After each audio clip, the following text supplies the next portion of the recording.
Good morning everybody! Welcome again to our YouTube channel. So for today, lumabas ako saglit.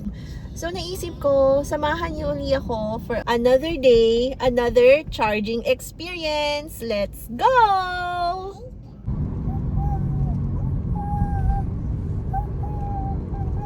Tapos mamaya, mag-compute uli tayo. Meron kasing iba sa mga commenters natin guys, diba? Gusto nilang makita kung paano mag-charge naman sa labas. Siguro napakasimple lang nung gagawin natin ngayon. And yet, marami kasi sa atin na hindi pa talaga nakakapag-try kung paano mag-charge sa labas. Walang charger sa bahay, para sa curious kung paano nga ba mag-charge sa mall. So, panoorin nyo to.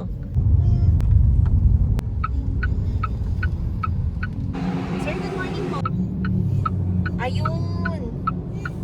So, eto na guys, yung charging station nila. Step 2, pipila tayo. Step 2.1, hanapin ang lobby kung saan nagpapalista para sa charging. Step 2.2, patiently waiting. Diba? And guys, pansinin nyo to, pwede nyo rin isagad. Okay guys, nakapag-park na tayo ngayon. So, tuloy ko lang yung kwento ko.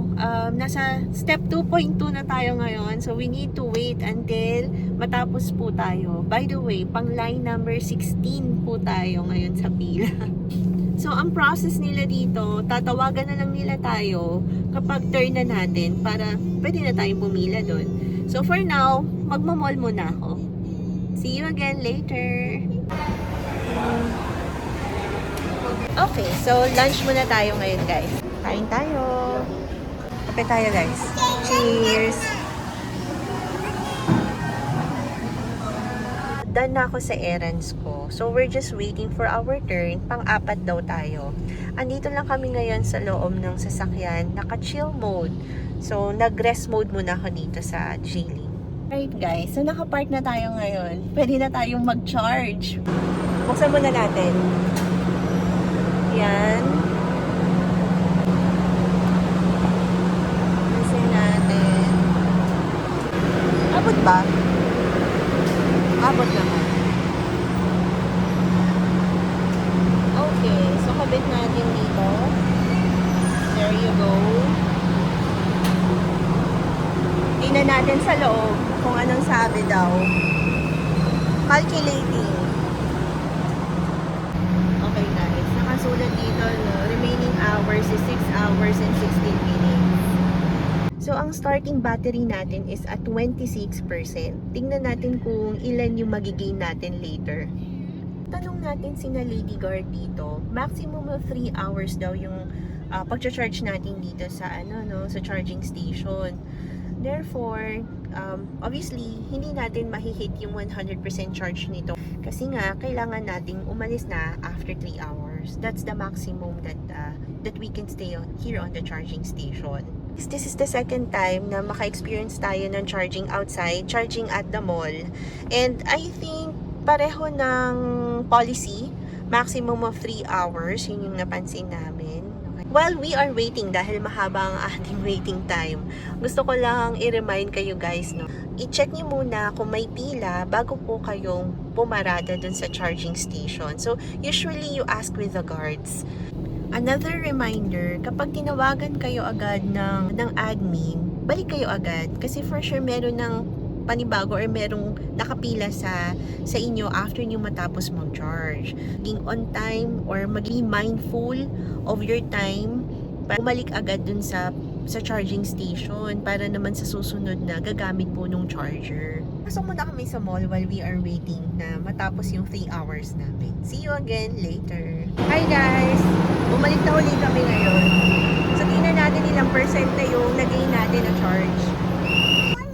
Ayan. So, ngayon, as of, time check tayo, 9:10.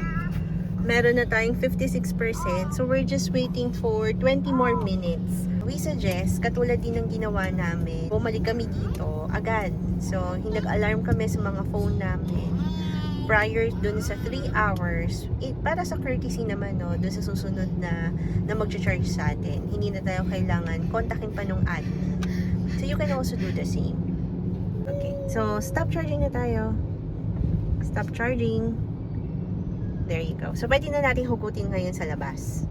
Hugot ba natin? Okay. Hugot na. Okay, there you go. Alright, so ayan, mag-start na tayo mag-drive at 60%.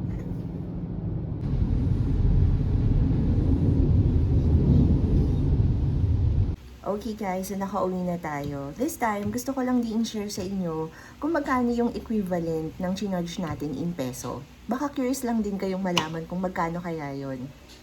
Okay guys, so balik tayo ngayon sa Excel file natin as usual. Yan. So pakita natin no, kung ano yung state of charge natin, beginning state of charge natin, which is 26%. And then, ang ending charge natin is 60. Next is to get the total charge.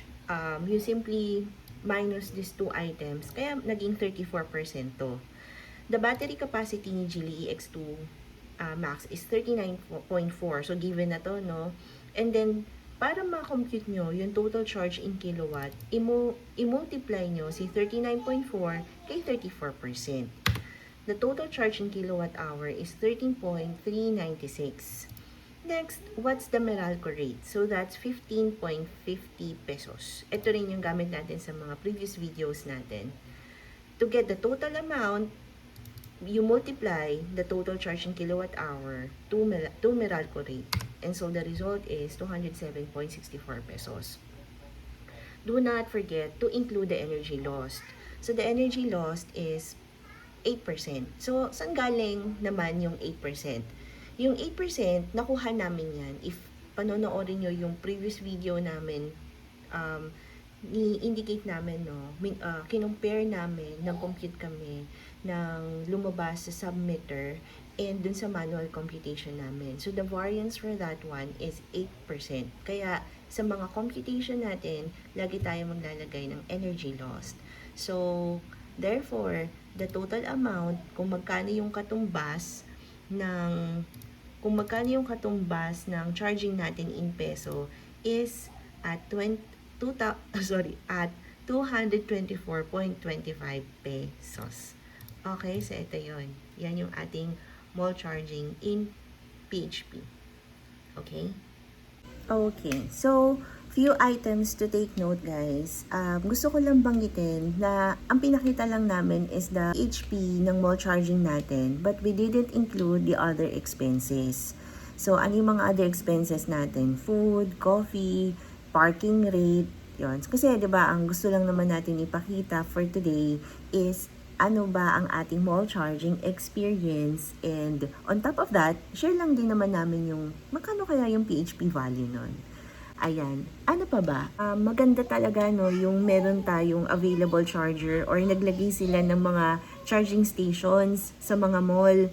Kasi at least, habang nag-e-errands kayo, pwede nyong gamitin yung facility nila. May mga free, may mga may bayad. So, yun pala no, another thing to take note. Alamin nyo yung charging station sa mga malls kasi hindi naman lahat free. So, tingnan nyo muna bago kayo magsaksa kasi baka mamaya setting expectation, akala nyo free. So, you need to check if the charger is free or you need to pay for charging. Okay? Alright, so that's it guys. Maraming salamat ulit for joining us today on our another charging experience. And I will see you again on the next one. By the way, before I end the vlog, as usual, do not forget to hit the subscribe button below so at least you are updated to our next adventures. See you again. Bye! Salamat!